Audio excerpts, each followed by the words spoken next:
Les camions de pompiers aux États-Unis doivent-ils vraiment être si énormes, ou leur taille est-elle davantage un héritage historique qu'une nécessité réelle? Des seaux d'eau passés de main en main aux machines colossales qui occupent la moitié de la rue, l'évolution de ces véhicules révèle des décisions, des peurs et des priorités que peu de gens connaissent. Aujourd'hui, vous découvrirez comment une conception pensée pour sauver des vies a fini par façonner même la forme des villes. L'évolution du camion de pompier aux États-Unis. Le camion de pompier américain moyen mesure environ 40 pieds de long, 10 pieds de large et 12 pieds de haut, des dimensions qui en font une présence colossale dans n'importe quelle rue urbaine. En revanche, ses concurrents internationaux sont souvent beaucoup plus compacts et visuellement modernes. Cette différence n'est pas un hasard.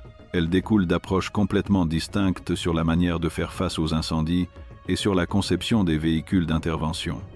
En d'autres termes, plus grand ne signifie pas toujours meilleur. Les premières méthodes d'extinction. À l'époque coloniale, lorsque les villes étaient encore en cours de consolidation, la plupart des foyers gardaient des seaux d'eau à l'entrée, préparés pour les urgences.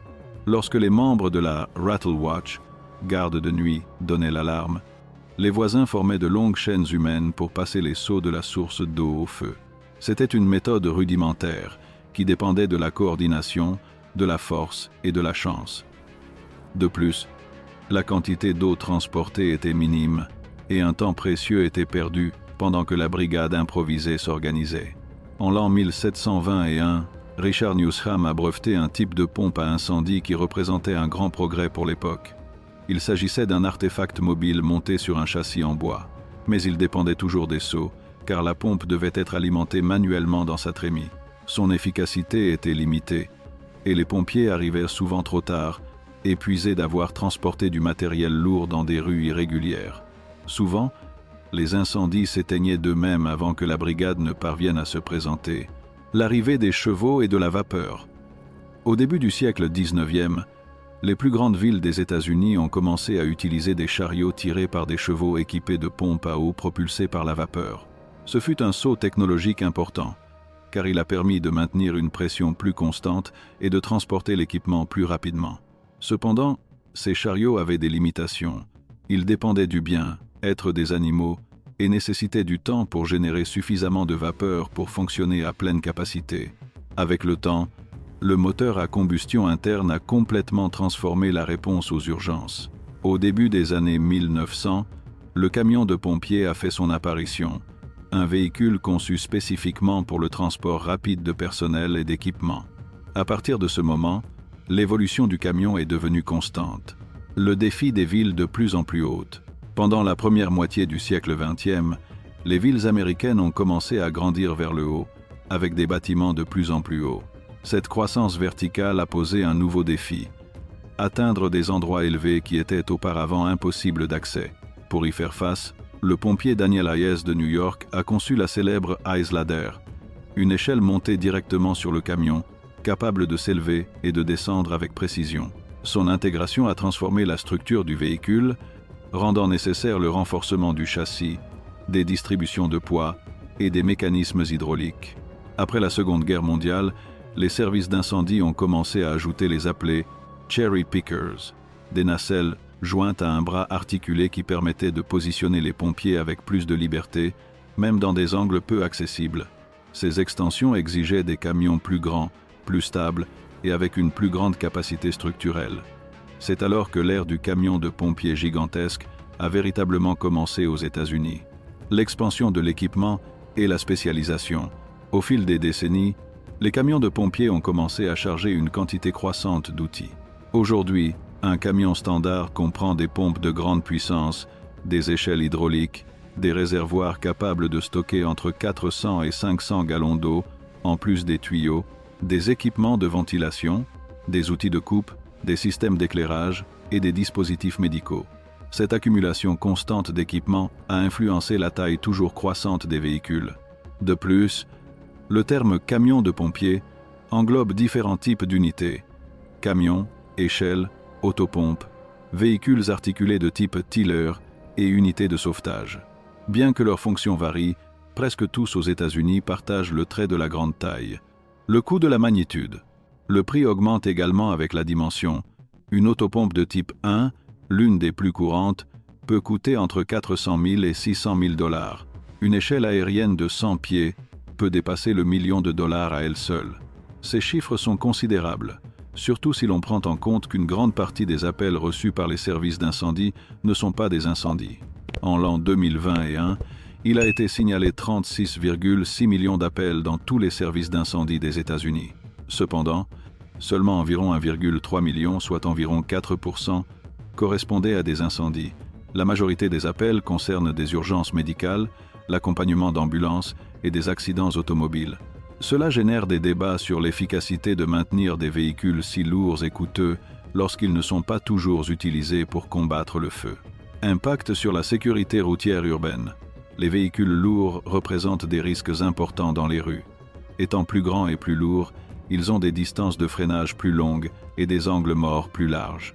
Bien qu'ils ne représentent qu'un faible pourcentage du total des véhicules, ces camions sont impliqués dans une proportion plus élevée d'accidents graves.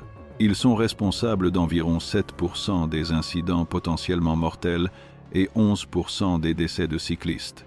À l'été 2018, un débat à Baltimore a illustré ce conflit. Lorsque les législateurs ont proposé d'ajouter des pistes cyclables, ce qui réduirait légèrement la largeur disponible dans les rues, le service d'incendie s'y est opposé, arguant que les camions actuels avaient besoin de beaucoup d'espace pour manœuvrer. Leur vidéo de démonstration, d'environ 9 minutes, montrait la difficulté de déplacer un véhicule de 10 pieds de large dans des rues d'à peine 10 à 12 pieds, surtout dans les zones anciennes et congestionnées. Le contraste international. Pendant ce temps en Europe, où les villes sont plus compactes et les rues plus étroites, les camions de pompiers sont conçus selon une philosophie distincte. Ils sont plus courts, plus étroits et plus maniables, capables d'effectuer des virages dans des espaces réduits sans compromettre leur capacité opérationnelle. Curieusement, leurs échelles aériennes peuvent atteindre des hauteurs similaires à celles des États-Unis, malgré le fait que le véhicule complet puisse être jusqu'à un tiers plus petit. À Singapour, les célèbres Red Rhinos représentent une autre approche moderne. Ce sont des véhicules compacts qui, même ainsi, peuvent transporter 4 pompiers, un technicien médical et de l'équipement indispensable. Leur objectif principal est d'arriver en premier sur les lieux, de commencer l'évaluation et d'agir en attendant l'arrivée d'unités plus grandes. Ce modèle hybride a amélioré l'efficacité dans les zones densément peuplées. Exemple de changement à l'intérieur des États-Unis. Certaines régions américaines ont déjà commencé à envisager des alternatives. Dans le comté de Beaufort, en Caroline du Sud, vers l'an 2010, il était nécessaire de remplacer 3 camions. L'achat de 3 grandes unités aurait coûté environ 1 400 000 $. Au lieu de cela, ils ont acquis un nouveau camion et ont remplacé les 2 autres par des véhicules polyvalents de la taille d'une camionnette pick-up pour un total approximatif de 675 000 $. L'économie a été considérable et l'efficacité opérationnelle a été maintenue. À San Francisco, le service d'incendie utilise actuellement des autopompes spéciales appelées Vision Zero, développées pour mieux manœuvrer dans les rues étroites. Elles sont 10 pouces plus courtes que les modèles précédents et possèdent néanmoins une capacité complète de lutte contre les incendies. De plus, elles peuvent effectuer un demi-tour en seulement 25 pieds, un avantage crucial dans une ville avec des quartiers pleins de pentes, d'intersections fermées et de trafic intense. Vers où le camion de pompiers devrait-il évoluer? Quel que soit le pays, l'objectif central d'un service d'incendie est de protéger des vies. Si un véhicule plus petit qui occupe moins d'espace est plus facile à manœuvrer et reste tout aussi efficace peut remplir la même fonction, alors surgit la question inévitable. La gigantisation continue des camions de pompiers aux États-Unis est-elle vraiment nécessaire? La réponse pourrait dépendre d'une combinaison de facteurs: densité urbaine, budget, type d'urgence les plus courantes et capacité d'adaptation technologique. Dans les villes avec des rues étroites et un trafic intense, un camion plus compact peut signifier des minutes vitales. Dans les zones rurales, peut être que la capacité de chargement et la portée de l'échelle sont plus importantes. Ce qui est certain, c'est que la discussion se poursuit et est marquée par des réalités distinctes dans chaque région. Parfois, le plus grand n'est pas le plus efficace. La véritable force réside dans l'adaptation, l'évolution et le choix de ce qui sauve réellement des vies. Si un changement dans la conception peut rendre nos villes plus sûres et nos réponses plus rapides, il vaut la peine de remettre en question ce que nous avons toujours tenu pour acquis.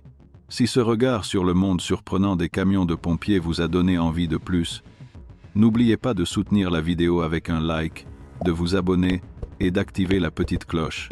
Ici, il y a toujours de nouvelles histoires, des curiosités et des machines incroyables qui attendent leur moment pour briller. On se voit dans la prochaine aventure, où le feu n'est pas le seul à enflammer l'émotion.